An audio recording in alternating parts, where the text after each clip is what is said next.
کی قسم اٹھا کے کہتا ہوں کہ میں ان کے قابل نہیں، بالکل کسی طور طریقے سے۔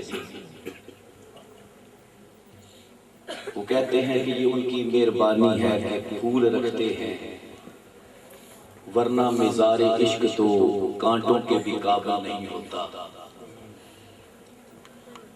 بہرحال اس محفل کے اندر کسی کو خصوصی مہمان کہا جائے، زینت کہا جائے، یہ اس کے لیے اعزاز تو ہو سکتا ہے، لیکن حقیقت یہ ہے کہ اس محفل کے مہمان خصوصی بھی امام حسینی ہیں، اور اس محفل کی زینت بھی سید الشہداء کی ذات والا صفات ہے۔ خصوصی خطاب ابھی میرے بے ربط بے ضبط لفظوں کے بعد اہل سنت کے بڑے عظیم المرتبت خطیب فخر اہل سنت فاضل ذیشان عالم نبیل جناب علامہ اشتیاق احمد سیالوی صاحب ارشاد فرمائیں گے۔ چند ایک جملے آپ کی خدمت میں عرض کروں گا، اس آرزو کے ساتھ کہ آپ اس محفل میں تشریف لائے ہیں ساری سرگرمیاں چھوڑ کر اور سارے خیالات ترک کر کے پوری توجہ میری گفتگو کی طرف دیں گے۔ بچوں سے میری گزارش ہے کہ ان کی گفتگو اور ان کے بولنے کا وقت ختم ہو چکا ہے، اب مجھے تھوڑا سا وقت دیں، آرام سے بیٹھیں۔ میں نے جو آیت مبارکہ تلاوت کی ہے، گفتگو طویل نہیں ہوگی۔ علامہ سیالوی صاحب نے خطاب ارشاد فرمانا ہے، میں نے جو آیت مبارکہ تلاوت کی ہے اس پر ہی چند جملے عرض کروں گا۔ پروردگار کا ارشاد ہے، انما یرید اللہ لیذھب عنکم الرجس اہل البیت ویطہرکم تطہیرا۔ اس کا ترجمہ یہ ہے کہ اللہ رب العالمین فرماتے ہیں، انما یرید اللہ، اللہ تعالیٰ نے ارادہ کر لیا ہے کہ وہ اہل بیت سے ہر رجس، ہر پلیدی، ہر ناپاکی کو دور کر دے اور ان کو ستھرا کر دے، اس طرح ستھرا کر دے جس طرح ستھرا کرنے کا حق ہے۔ یہ اس آیت مبارکہ کا ترجمہ ہے۔ پھر گزارش کروں گا کہ توجہ میری طرف رکھیں، میں نے آیت مبارکہ کا ترجمہ کر دیا، انما یرید اللہ لیذھب عنکم الرجس اہل البیت ویطہرکم تطہیرا۔ اللہ نے یہ ارادہ کر لیا کہ وہ اہل بیت کو پاک کر دے، ستھرا کر دے، رسول اللہ کے گھر والوں کو ہر ناپاکی، ہر رجس، ہر برائی، ہر گندگی، ہر غلاظت، ہر نجاست ان سے دور کر دے، اس طرح پاک کر دے جس طرح پاک کرنے کا حق ہے۔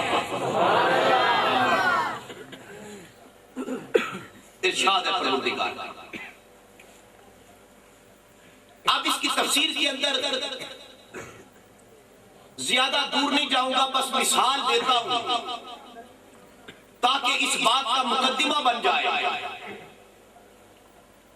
عام بندہ جو ہم میں رہتا ہے، اللہ اس کو توفیق عطا فرمائے، وہ حج کرنے کے لیے چلا جائے،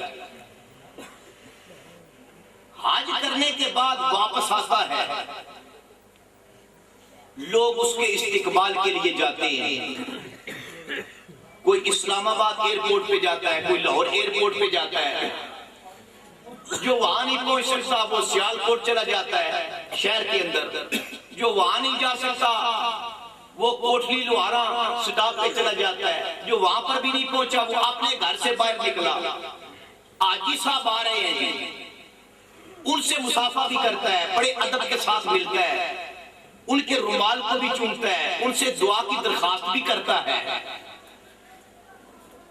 حالانکہ کوئی بندہ اسی سے پوچھے کہ یہ وہی حاجی صاحب تھے جو چند دن، ایک مہینہ 1.5 مہینہ پہلے آج کے سفر پر روانہ ہوئے، اتنی باقاعدگی کے ساتھ نماز بھی نہیں پڑھتے تھے، کبھی کبھی زبان سے جھوٹ بھی نکل جاتا تھا، یہ پورا تولنے میں بھی اتنے معروف نہیں تھے، بے شمار کمزوریاں ان کے اندر پائی جاتی تھی، لیکن اب آئے، ان کی پہلے کوئی اہمیت نہیں تھی، اب آئے، ان کے استقبال کے لیے لاہور جا رہے ہیں لوگ، اسلام آباد جا رہے ہیں لوگ، اپنا کاروبار چھوڑ کے ان کے استقبال کے لیے جا رہے ہیں، ان کے لیے راستے سجائے جا رہے ہیں، ان کے رومالوں کو متبرک سمجھا جا رہا ہے، ان سے دعا کرائی جا رہی ہے۔ حاجی صاحب تو وہی ہیں، اب ان کا مرتبہ مقام کیوں بڑھ گیا؟ کہنے لگے یہ وہ ہیں جو خدا کا گھر دیکھ کے آئے ہیں، یہ وہ ہے خدا کا، بولیے نا خدا کا، اللہ کا گھر دیکھ کے آئے ہیں۔ میں نے کہا اللہ کا گھر جو بندہ دیکھے اسے کیا ہوتا ہے؟ کہتے پاک ہو جاتا ہے۔ حضور کی حدیث ہے، سرکار فرماتے ہیں من نظر الی الکعبۃ ایمانا ایقانا تصدیقا غفر له ما تقدم من ذنبہ، جب بندہ خدا کے گھر کے پاس پہنچتا ہے تو پہلی نظر جب اس کی کعبے پہ پڑتی ہے، کعبے کے غلاف پہ پڑے، کعبے کے اینٹوں پہ پڑے، کعبے کے پتھروں پہ پڑے، میزاب پہ پڑے، حجر اسود پہ پڑے، رکن یمانی کی طرف پڑے، پہلی نظر جب اس کی کعبے پہ پڑتی ہے تو حضور نے فرمایا رب تعالیٰ بندے کو اتنا پاک کر دیتا ہے جس طرح آج پیدا ہوا ہے۔ زندگی کے پہلے گناہ معاف ہو گئے، پاک ہو گیا، ستھرا ہو گیا، اور اتنا پاک ہو گیا جس طرح آج پیدا ہوا ہے۔ میں نے کہا مولا کب پاک ہوا؟ کہا جب اس نے کعبے کو دیکھا، ابھی نماز جا کے نہیں وہاں پڑھی، ابھی طواف نہیں کیا، ابھی حجر اسود کو چوما نہیں ہے، ابھی اس نے میزاب رحمت کے نیچے کھڑی ہو کے دعائیں نہیں مانگی، ابھی حتیم کے اندر نفل نہیں پڑے، صفا اور مروہ کے درمیان چکر نہیں کاٹے، مدلفہ کے اندر اس نے قیام نہیں کیا، اس نے عرفات میں وقوف نہیں کیا، اس نے ابھی اور کو کوئی کام نہیں کیا، صرف فقط ایک نگاہ سے کعبے کو دیکھا ہے تو رب نے فرمایا پاک ہو گیا، اتنا پاک ہو گیا کہ اندر سے بھی پاک، باہر سے بھی پاک، گناہ بھی سارے معاف، اس طرح پاک جس طرح آج پیدا ہوا ہے۔ سبحان اللہ، سبحان اللہ۔ ذہن میں خیال آیا، میں نے کہا یا اللہ، پاک بندہ اس لیے ہو گیا کہ گھر تیرا تھا، بیت اللہ جو تھا تیرا گھر تھا، جس کا گھر ہو ہر بندہ، جس کا بھی گھر ہو ہر کوئی اپنے گھر کو ستھرا رکھتا ہے، پاک کرتا ہے، صاف کرتا ہے۔ یا اللہ تیرا گھر تھا، تو نے اپنے گھر کو پاک کر دیا، اور اتنا پاک کر دیا جو پلید تیرے گھر کو دیکھے وہ بھی پاک ہو جائے، اندر سے بھی باہر سے بھی۔ گھر تیرا تھا، لیکن رب تعالیٰ کی طرف سے جواب آیا بندے مجھے تو ضرورت ہی نہیں ہے میں گھروں کو پاک کروں۔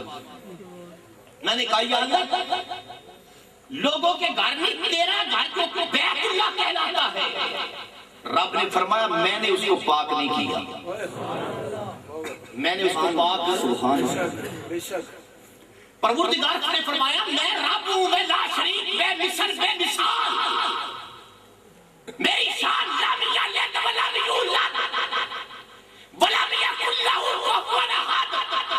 مجھے کیا ضرورت، میں پتھروں کو صاف کرتا پھروں، میں چٹانوں کو صاف کرتا پھروں، میں گھروں کو پاک اور ستھرا کرتا پھروں، میں نہیں پاک کرتا۔ میں نے کہا یا اللہ تیرا گھر دیکھنے والا پاک ہو گیا، مجھے تو یہ پتا چلا گھر تیرا تھا، تو نے پاک کیا، جو دیکھے وہ بھی پاک ہو جائے۔ رب نے فرمایا یہ میں نے پاک نہیں کیا. میں نے کہا مولا اتنا پاک کعبے کو کس نے کیا ہے؟ اللہ نے فرمایا یہ ڈیوٹی تو میں نے ابراہیم خلیل کی لگائی تھی. قرآن اٹھا کر دیکھیں. فرمایا وَعَاهِدْنَا إِلَىٰ إِبْرَاهِيمَ وَإِسْمَاعِيلَ أَن طَاهِرَ بَيْتِيَ لِلطَّائِفِينَ وَالْعَاكِفِينَ وَرُكَّعِ السُّجُودِ. فرمایا میں نے اپنے پیارے ابراہیم خلیل اللہ کی، اسماعیل ذبیح اللہ کی میں نے ڈیوٹی لگائی. میرے نبی، تم میرے نبی ہو، ایک خلیل ہے ایک ذبیح ہے، تمہاری ذمہ داری ہے، تمہاری ڈیوٹی ہے. گھر میرا ہے، ستھرا تم نے کرنا. سبحان اللہ. گھر میرا ہے اور ستھرا اللہ نے ڈیوٹی لگا دی.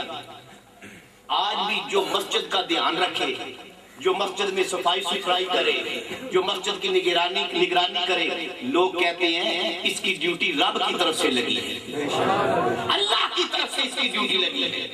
اور مسجد کو پاک صاف جو بندہ کرے، حضور فرماتے ہیں جو بندہ مسجد کو ستھرا کرتا ہے اللہ اس کا دل صاف کر دیتا ہے. رب نے فرمایا میں نے ڈیوٹی لگائی ہے ابراہیم خلیل اللہ کی، میں نے ذبیح اللہ کی ڈیوٹی لگائی. انہوں نے میرے گھر کو ستھرا کیا ہے، کعبے کو پاک کیا ہے. ابراہیم علیہ السلام نے عرض کی مولا تو نے میری ذمہ داری لگائی ہے پاک کرنے کی. مولا میں تیرے گھر کو ستھرا کروں گا، پاک کروں گا، اتنا پاک کر دوں گا، اتنا پاک کر دوں گا روزے قیامت تک جو تیرے گھر کو دیکھے گا وہ بھی پاک ہو جائے گا. میں نے کہا یہ ابراہیم کی طاقت ہے کہ کعبے کو پاک کیا. قیامت تک جو گندا مندہ کعبے کو باہر سے دیکھے گا وہ خود اندر سے بھی پاک ہو جائے گا، باہر سے بھی پاک ہو جائے گا. اور یہاں آپ سوچیں تھوڑی دیر کے لیے، یار اگر ابراہیم علیہ السلام کے دست مبارک کی یہ طاقت ہے، یہ دست خلیل اللہ کے اندر یہ قوت اور طاقت ہے کہ وہ اگر پتھر کو پاک کرے تو قیامت تک جو ان پتھروں کو دیکھے وہ بھی پاک ہو جائے. اگر ابراہیم کی ہاتھوں کی یہ شان ہے تو میرے مصطفیٰ کے ہاتھوں کی طاقت کا اندازہ کون ہے؟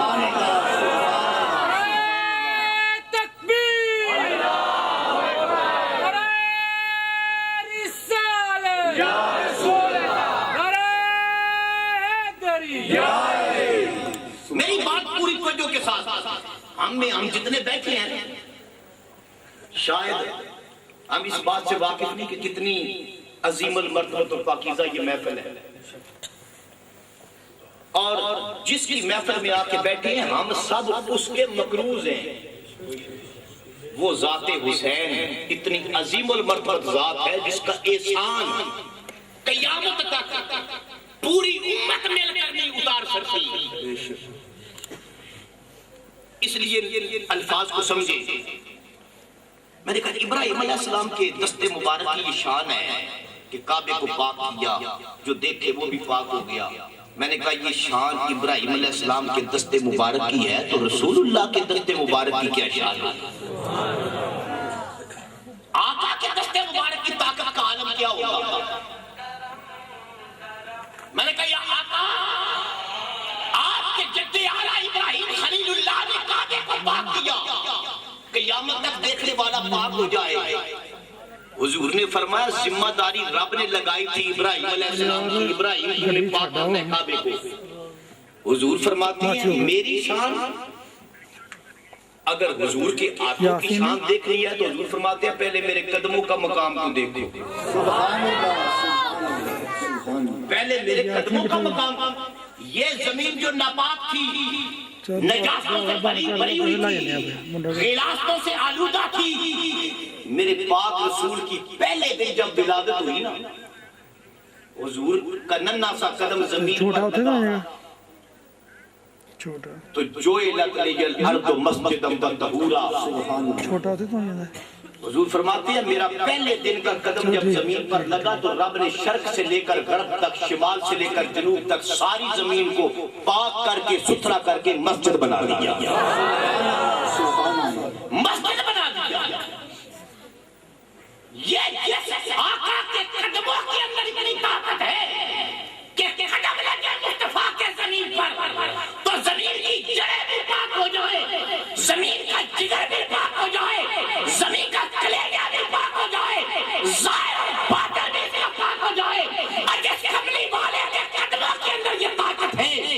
کمری والے کے ہاتھوں کے اندر کیا طاقت تھی؟ آقا آپ کے قدم زمین پر لگے، زمین مسجد بن گئی۔ ابراہیم علیہ السلام کے ہاتھ لگے، کعبہ پاک ہو گیا۔ آقا آپ کی آنکھوں نے جو کمال دکھایا، حضور نے فرمایا میری ذمہ داری رب نے لگائی تھی کہ پیارے مصطفیٰ تو نے پاک کرنا ہے ان غلاموں کو جو تیرے پاس آتے ہیں۔ وَيُزَكِّيهِمْ وَيُعَلِّمُهُمُ الْكِتَابَ وَالْحِكْمَةَ، ڈیوٹی تھی حضور کی پاک کرنا ہے۔ کن کو؟ صحابہ کو۔ کن کو پاک کرنا ہے؟ اس طرح نہیں جتنی ٹھنڈی سبحان اللہ آپ کہتے ہیں نا، یہ تو اس طرح پتہ لگتا ہے کہ آپ کسی کول شریف کی محفل میں بیٹھے ہیں، دعا خیر کرنے کے لیے آئے ہیں۔ یہ آقا حسین کی محفل ہے، یہ کربلا والوں کی محفل ہے۔ سبحان اللہ سبحان اللہ۔ بڑا آسان کام ہے پھولوں کی سیج میں بیٹھ کر تقریر کر لینا، سٹیج پر آ جانا نعروں کی گونج میں، بڑے القابات کے ساتھ جوش خطابت بھی دکھا لینا۔ خدا کی قسم تصور کرو میرے آقا حسین پھولوں کی سیج پر چل کر نہیں گئے، وہ آقا حسین کربلا کے میدان میں پہنچے۔ یہی کہا جا سکتا ہے کہ راہ وفا میں ہر سو کانٹے، دھوپ زیادہ سائے کم، راہ وفا پہ چل کے گئے تھے۔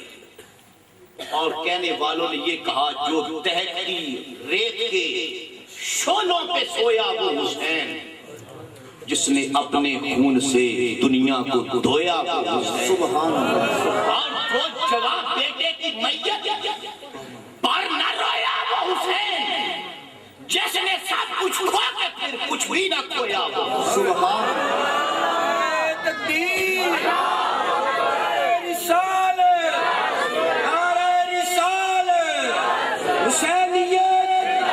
حسینیت، حسینیت، یزیدیت، علامہ ظفر اقبال فاروقی صاحب۔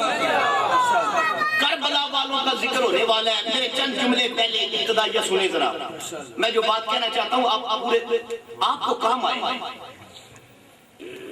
حضور نے صحابہ کو پاک کیا۔ کس کو پاک کیا؟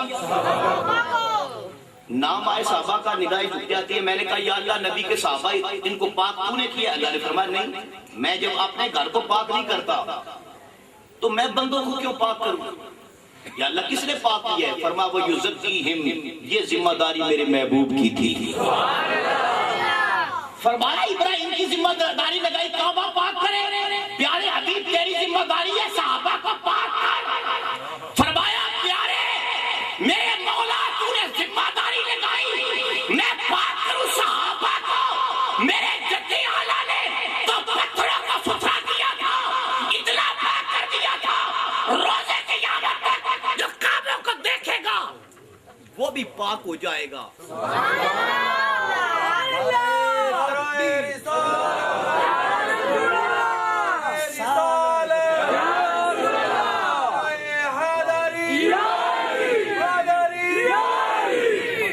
حضرات توجہ فرمائیں، آپ میری طرف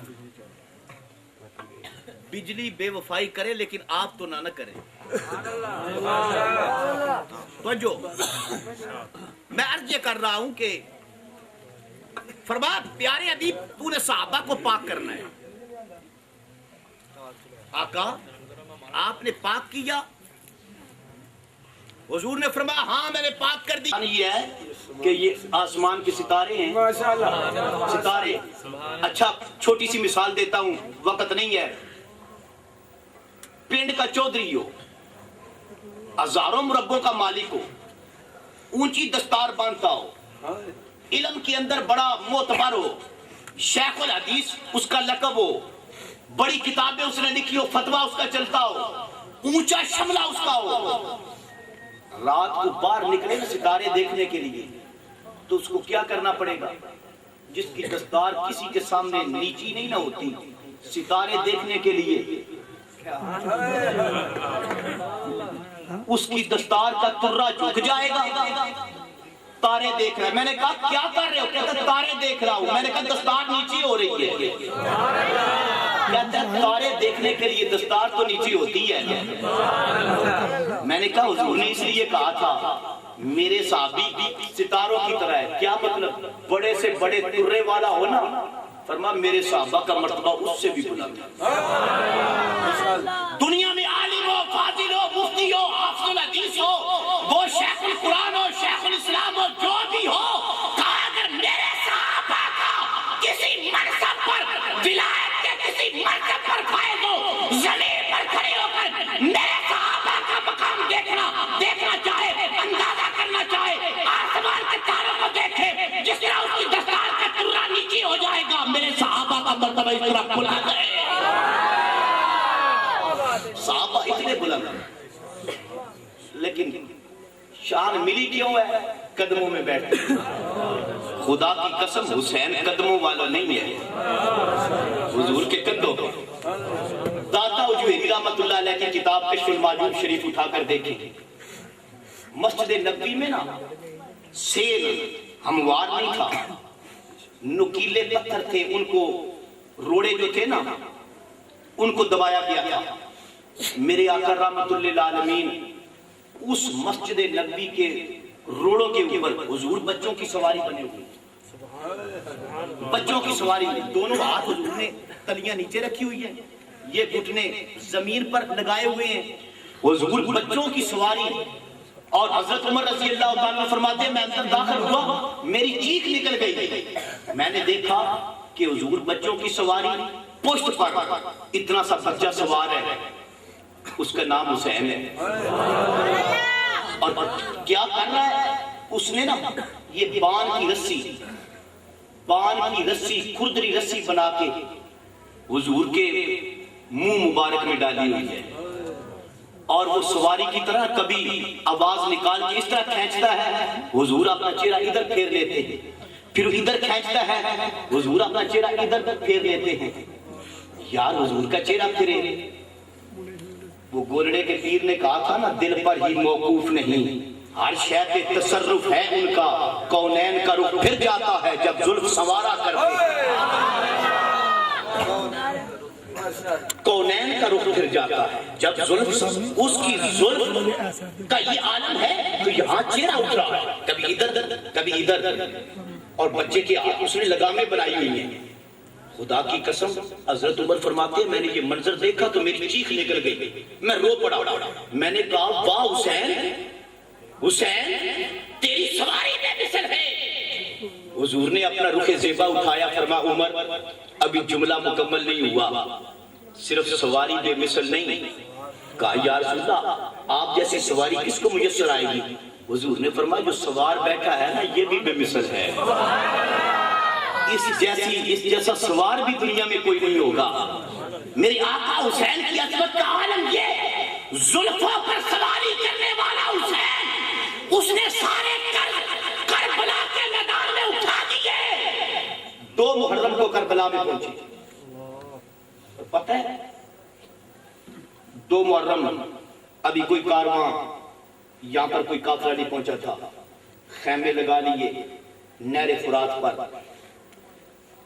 دوسرے دن 1000 کا لشکر آیا، جب آ کے لشکر دور بیٹھا میرے آقا حسین نے جلدی حضرت قاسم کو فرمایا قاسم، اکبر، اونو محمد، مسلم بن اوسجا، حبیب بن مزیر، عباس، مشکے پکڑ لو، پانی کی بھر کے نا ان کو پلاؤ، یہ ہمارے مہمان ہیں، ہم پہلے آئیں گے بعد میں۔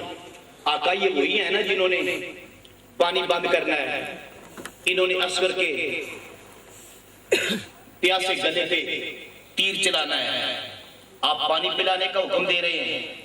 آقا حسین فرماتے ہیں میں کربلا میں آ کر اپنے نانے کی عادت کیسے چھوڑ دوں، میں اپنے آقا کا طریقہ کیسے چھوڑ دوں، یہ مہمان ہے بعد میں آئے ہیں، ہم پہلے موجود ہیں، پانی پلاؤ، ان کی سواریوں کو بھی پلاؤ۔ پانی پی چکے، لشکر آتے گئے، 30,000 کا لشکر بن گیا۔ 7 محرم کو پانی بند ہو گیا، انہوں نے کہا خیمے اٹھاؤ دور لے جاؤ. عباس نے تلوار نکال لی. قاسم ساتھ کھڑے کہتے ہیں آقا حسین خیمے نہیں اٹھائیں گے, آپ حکم دیں دیکھیں ان کو چھٹی کا دودھ کیسے یاد دلاتے ہیں. میرے آقا نے فرمایا خیمے اٹھا لو. عباس کہتے ہیں بھائی جان ہم کوئی بزدل تو نہیں ہیں. آقا حسین فرماتے ہیں عباس بات بزدلی کی نہیں, بات میرے دامن رحمت کی ہے. قیامت تک لوگوں نے کہنا ہے یا لڑائی شروع ہوگی, لوگوں نے کہنا ہے دین کی لڑائی نہیں تھی, شریعت کا مسئلہ نہیں تھا, یہ تو پانی پہ جھگڑا ہوا تھا. وہ کہتے تھے خیمے ہٹا لو پانی سے, یہ کہتے تھے نہیں پانی پر رہیں گے. میرے آقا حسین فرماتے ہیں میں اپنے قاتل کو بے نقاب کرنا چاہتا ہوں. اٹھا لو خیمے اٹھ گئے. اور سنو آخری مرتبہ